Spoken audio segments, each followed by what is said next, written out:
So, good afternoon and welcome to day 2 of your Career Change Summit. After all the fun and excitement of Facebook and its bugs yesterday, we think we've got it sussed. The only thing is that we can't see comments because we've had to use a different streaming mechanism. So we can't see comments on StreamYard. We can see comments in YouTube, and obviously you can also pop comments into the Facebook career page that you've joined up today through. So please do put questions and comments in there. As you know, there's a prize draw. Everyone that comments will go into that to win £1,500 of career coaching from myself, which we're going to draw after the end of today. So if you're on replay, pop hashtag in. But hopefully all runs smoothly, and I'm now really pleased to introduce you to Ellie Baker. So Ellie's going to come and share with you about her journey from teaching to becoming a thriving business owner.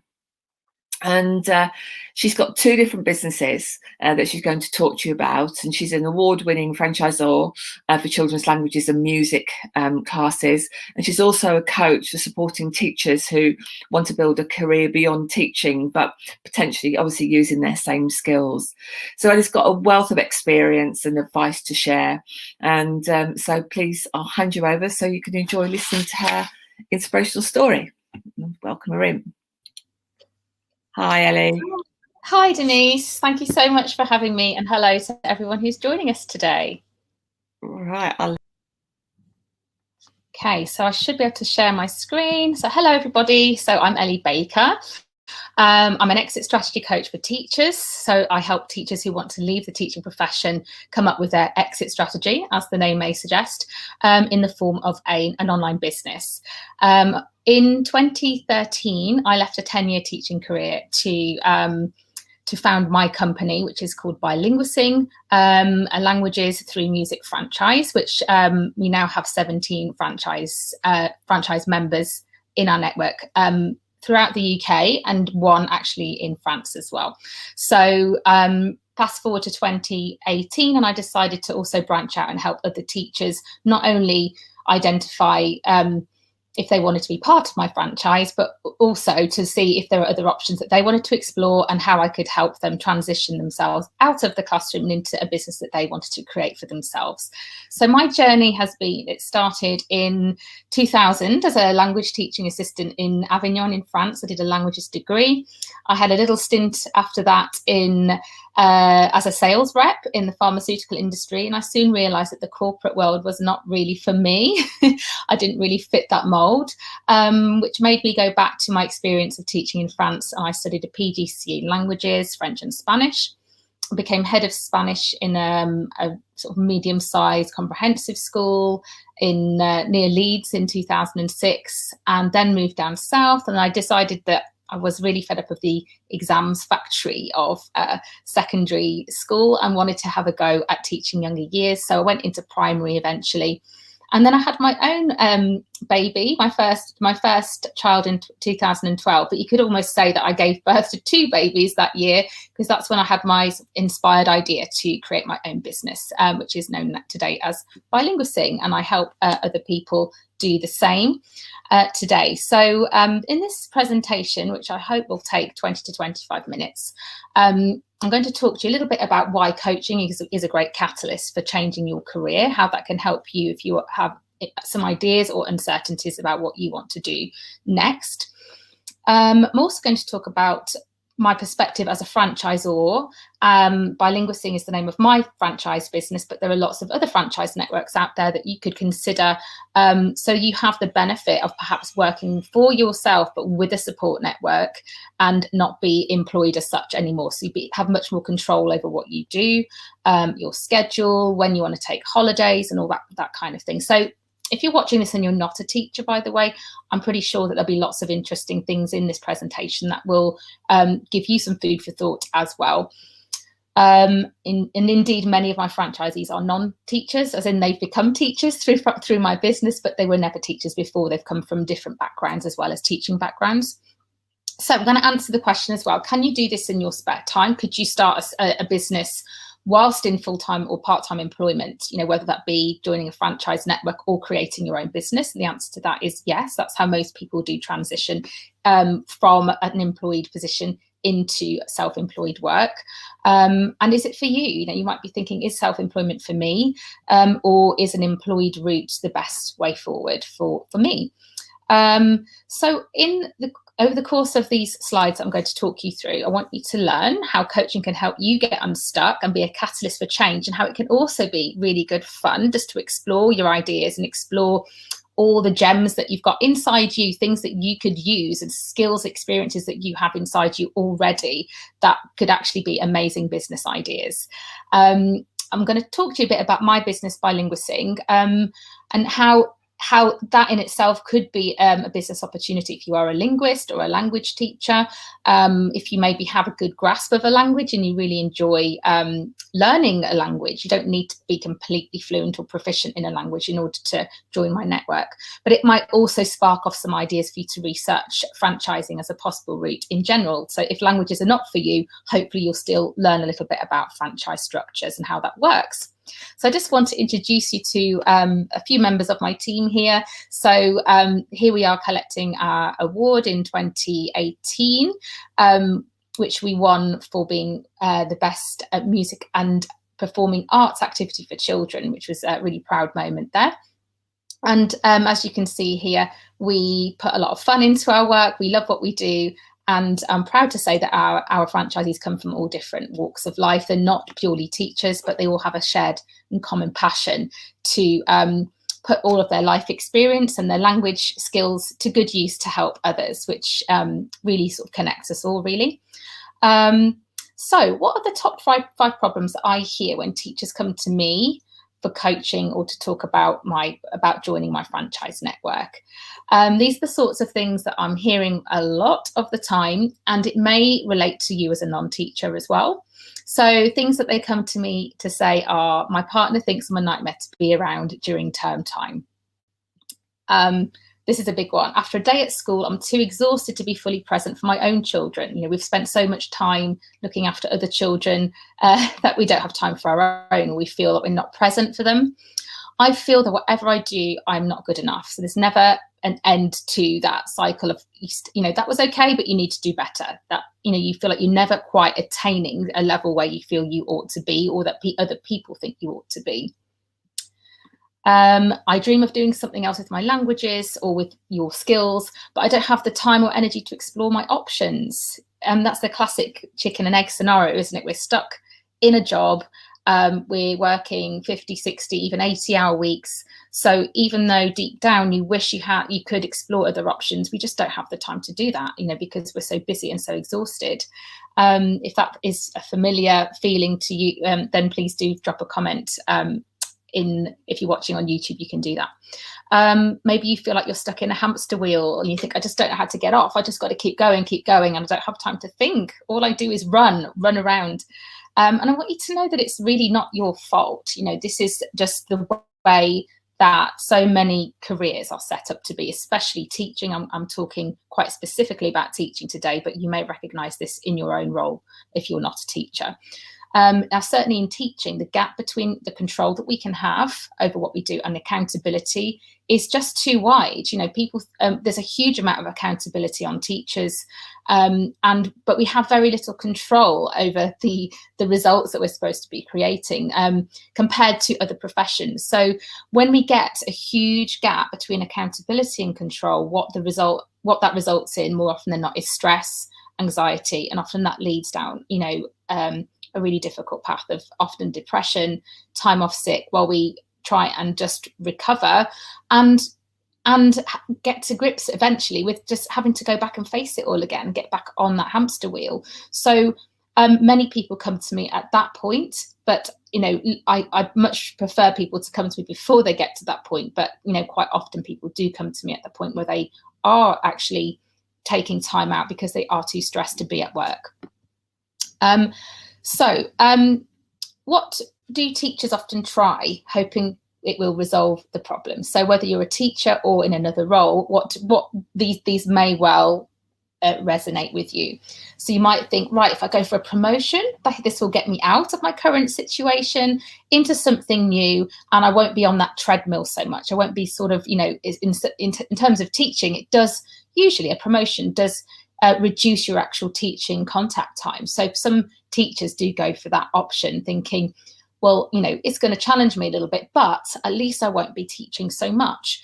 They might try switching schools, even demoting themselves. So they might have had the promotion, realize that, you know, actually it doesn't make things easier. I'm now going to relinquish my promotion and be just a teacher. And maybe you've thought of trying going part-time as well. And that often leads to resentment, because we can find ourselves working on our days off just to keep up with the workload.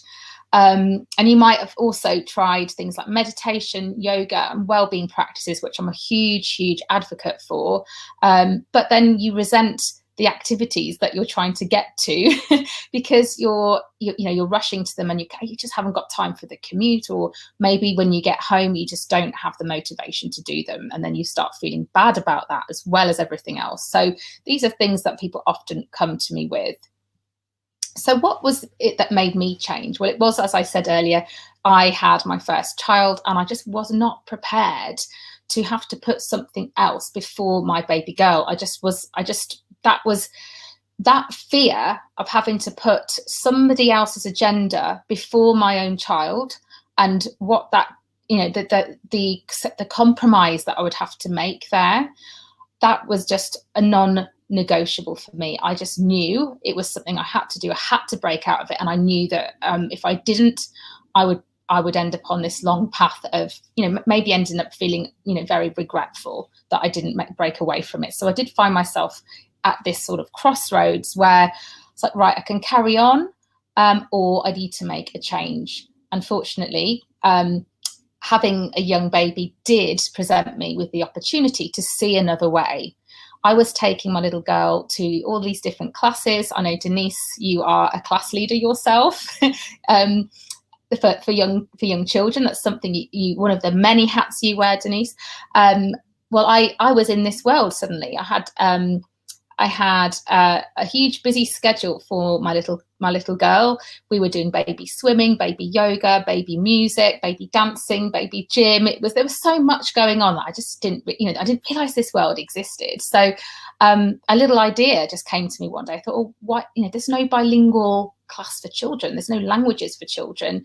Or there's very little, and it's not suitable for babies. I wonder if I could create something like that.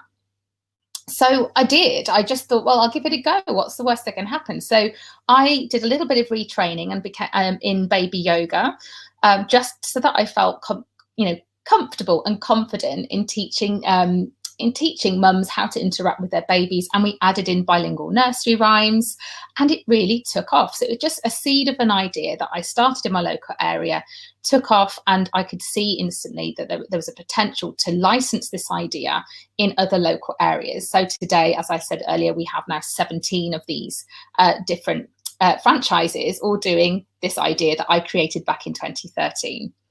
So, you know, I wanted to change. I wanted to change so that I wouldn't have to live by other people's rules, so I could be free to make my own choices, so I could be there for my daughter, take holidays during term time and not have to be told when I could take holidays and pay double the amount of money to be able to go on them.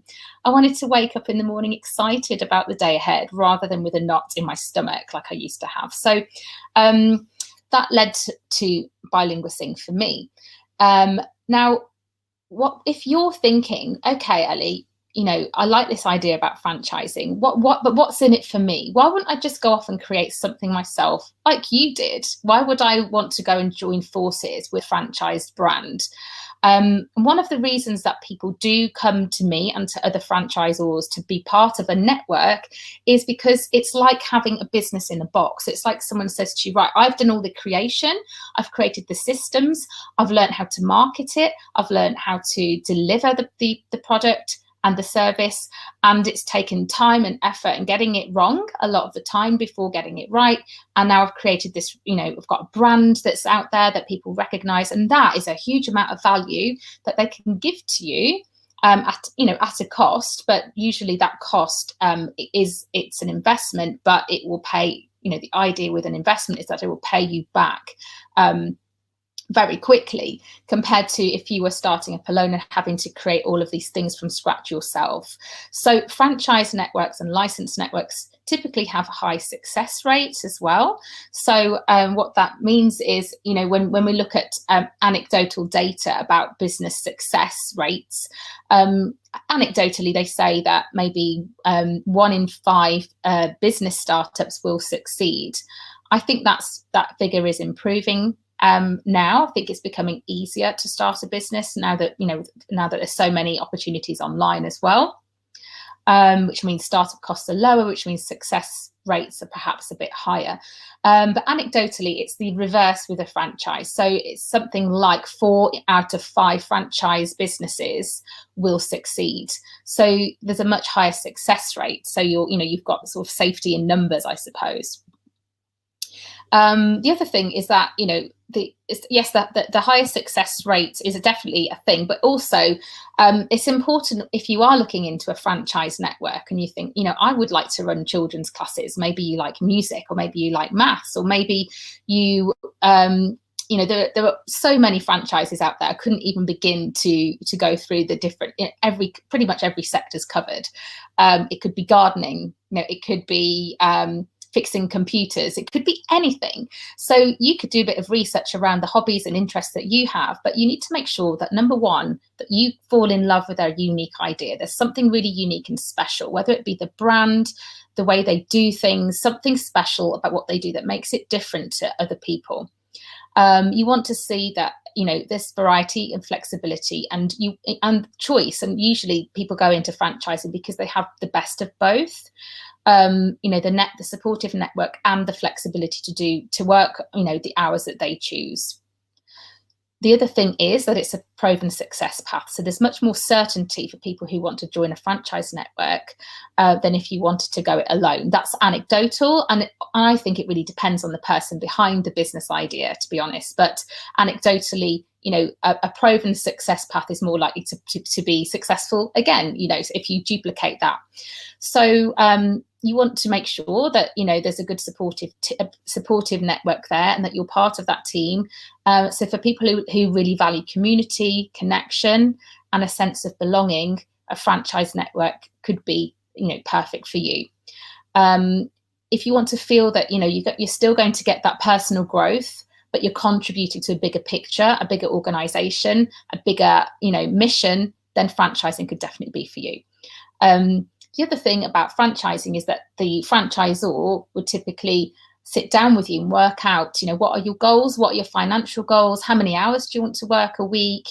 So you can work out your timescales together, and how quickly do you want to, get from A to B? How quickly do you need to start earning that whatever amount of money it is that you need to earn as your baseline? And then what about year 2? What would be your dream income level, and what would you need to do to get there? So you've got all of that kind of support as well in a franchise network. And many people say that being part of a franchise network means less stress, less expense, because you get all of those elements sort of, it's almost like you are sharing this infrastructure with a group, with a network. So you're contributing towards the costs rather than covering all the costs, if that makes sense as well. So those are some of the benefits of franchising. Okay, so if you're in a position where you're thinking, I need to leave my job, it might be that you've had to leave your job, but it might be that you want to leave your job and you need to have a change. Then, one of the things I had to do, first of all, when I've had that feeling that I really need to make a change, otherwise I'm not going to be, I don't feel like I'll be able to be the mother that I want to be, and I'm going to start having regrets. I had to look at my own excuses, all the voices in my, the negative voice in my head that was telling me, well, what if you don't make enough money, and the confidence, I was like, what do you know about business, Ellie? That inner voice that tells you that you can't. How are you going to find the time for this? And what about leaving your job? You're leaving those kids who rely on you, when we know that actually it's only a question of them advertising for a new teacher who would step in and maybe do a better job than me, because perhaps they had more time to dedicate than I did. So in a way, I had to flip that story and tell myself, if I don't, take the leap, then I'm doing these children a disservice, and myself and my child. So it's, flipping the story around. And yeah, my self-worth, I think there were times in my career where I felt a little bit, worn down and trodden on, and I had to really work hard on my self-esteem and my self-worth and my values, and figure out what is it that I really want out of life, and am I going to get there if I stay on this path, or do I really need to make this change? And the answer was always a resounding yes, you really do need to make this change, Ellie.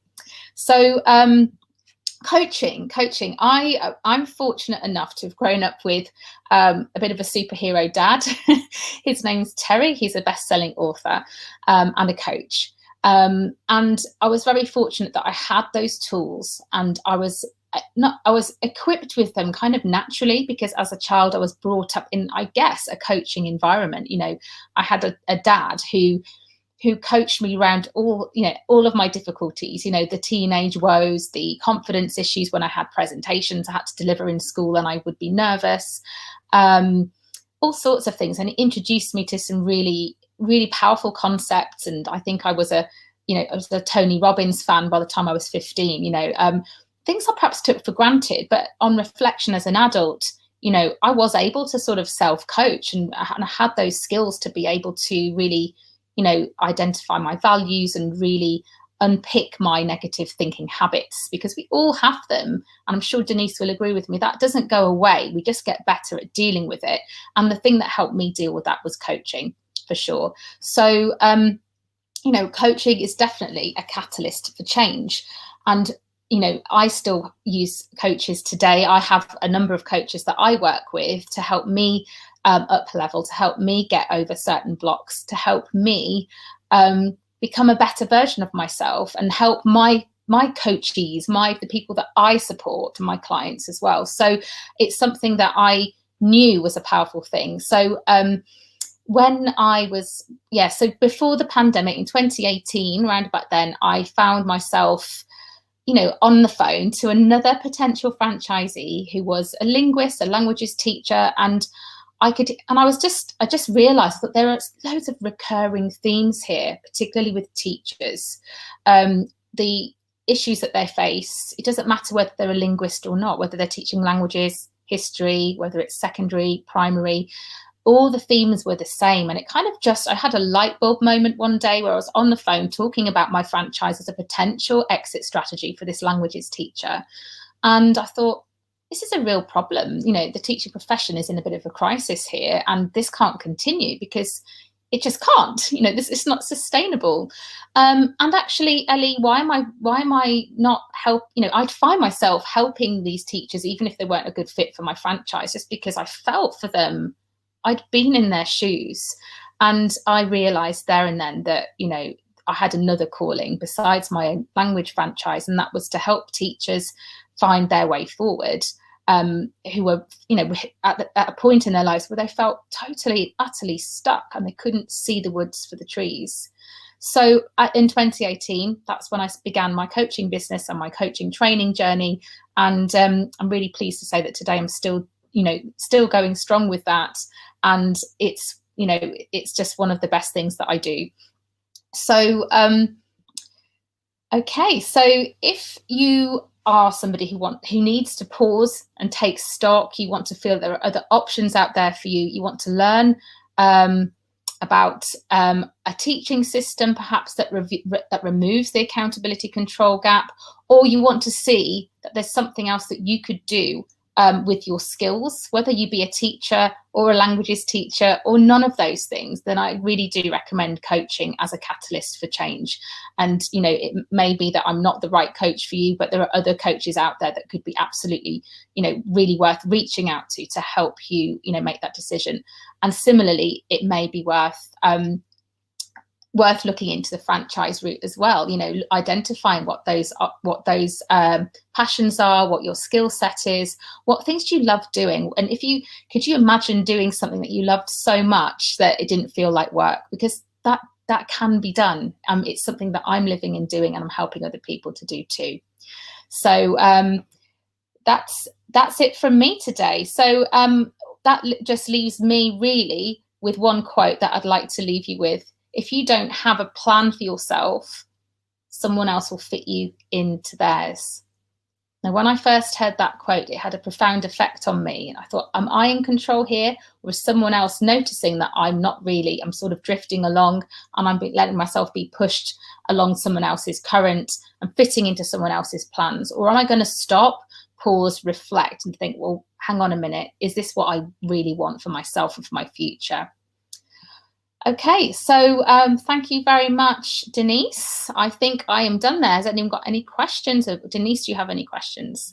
Well, I've got a couple, because obviously you can't see them, and I didn't want to leave this presentation given all the glitches because I might not have got back in it. So, oh, bless you. I'm glad you're here still, I must say. Today we've gone really smoothly, and I thought if I go and switch into YouTube now, because I have to shut it off when we're live, and I thought if I go in there now and I can't get back in, then I'm going to be in a mess. But what we'll do is we'll look at the questions afterwards, and then I can always forward them on to you, or we can answer them separately. Absolutely. On the Facebook page or whatever.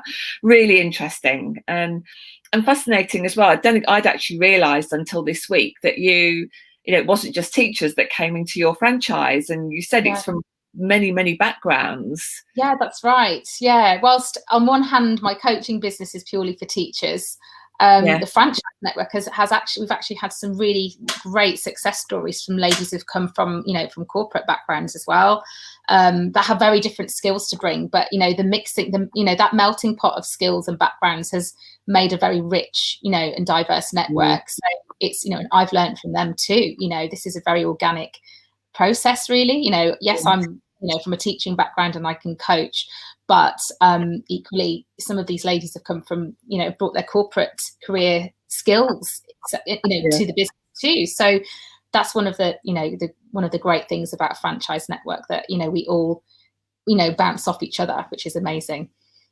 Yeah, and that was the other part as well, when you said, you know, you don't need to be a languages absolute expert. We can teach you some of those things as well. I mean, I thought that to come there, you need to be really strong in languages. It's to a degree. I think it's about confidence, and also the way we teach languages is through music. So it's getting to know the repertoire of songs. So if you feel confident that you can learn the songs, and of course, you know, you're upskilling by doing that, and, you know, you've got enough to grasp that, then that's the base. That's the only base that you need, really. I mean, we've had really successful franchisees come with, you know, an A-level or maybe even just a good GCSE in the language, but they've got teaching skills, so they can really deliver a great class.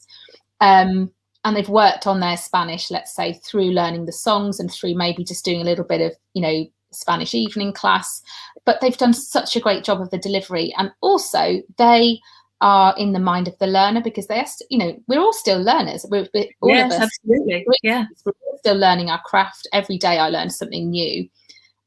So for a franchisee who's perhaps not traditionally a linguist, they are still on that learning journey and almost just a few steps ahead of their clients, which can actually make you closer to them and understanding where they're at, you know. So we can work with a number of situations, as long as that person's, you know, confident enough to give it a go and willing to learn, you know.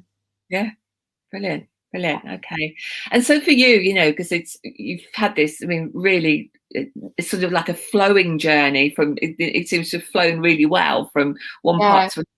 What was the most challenging part for you over the last few years? The most challenging part, I think it's where I've taken a big, you know, I went from being a sole trader, running my little classes in my local area, and then I think it was when I took the leap to franchise the business.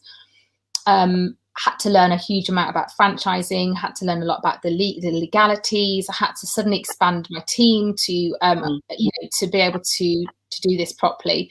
But I would do it again 100 times over, you know, and I always say this in my coaching, you know, my coaching sessions as well. You know, just jump before you're ready, because you're never going to know everything. You don't need to know the whole journey before you start. You just need to have that passion and drive to make it happen, and just take one step and then figure out what your next step is. And that's literally how I've got from being a teacher to where I am today. It's by thinking, okay, I'll take one step in the right direction. And like a rocket that's trying to go to the moon, did they say that a rocket changes course like every 30 seconds or something, and it's doing this and it's doing this and it's doing this, and you know, that's what our lives are like. You know, we get off course, but as long as we move forward with, you know, consciously and with intention, we can recorrect and get back on course again. And that for me has always been a great analogy when I've ever felt afraid of taking any leap. So it's about just feel the fear and do it anyway, in the words of Susan Jeffers, right? One of my favourite books. It's very dog-eared in this house. Dive in at different points. A client once gave it to me, and I've cherished it ever since. It's interesting, that, isn't it? Because that feel the fear and do it anyway, or, you know, done is better than perfect, is sometimes as well, you know. And I think that's often quite hard when you're starting your own business, because you want everything to be just so, because you don't want anything to fall over. And so getting over that hump is quite a hard one. It is. And I think it's the acceptance that 8 out of 10 is absolutely brilliant. It's fine. I make mistakes every day. You know, there are typos in some of my important emails. There are, you know, tech glitches all the time. You know, I think it's about how you look at that. I think for me, well, it makes my clients or my audience see me as a human being rather than this perfect, polished, you know, business owner, which I'm absolutely not. You know, and I'm proud to say that, you know, that I am a flawed human being like anybody else, and you don't need to be a perfect. Perfectionism, I think, is harmful. It's a dream killer. So just give up the idea that anything can be perfect, because it's just an illusion, and it's actually, you know, it's be boring. Life would be boring if we were all perfect. So, that's brilliant. Thank you. That's been really, really helpful, and I'm sure that people would have found that very useful. And it's great because every time I talk to you, I learn more things. So, also when I talk to you, you know, we're always learning, aren't we? So I think we just need to embrace that. You know, life is a lifelong learning journey. That's what I was trying to say. Absolutely. Yeah. All right. Well, thank you very much, and be in touch. Thanks, Ellie. Bye now. Bye. Bye. Bye. Okay, well, I hope that you all got as much out of that as I certainly did. As I say, I've spoken to Ellie a number of times, and yet still today I learned things that I didn't know before. We're back on not too long, actually, at 2:00 with Denise Farquharson, who's going to talk to us about making a transition inside an organisation. And I know, you know, often when I've talked to candidates in the past, is that they really love their organisation, they're really happy in the environment, but they really have grown out of their job, and so they want to try and find something else. So Denise is going to come on and talk to us about how she's made those transitions and also developed a side hustle as well. So I will see you back here at 2. Thank you.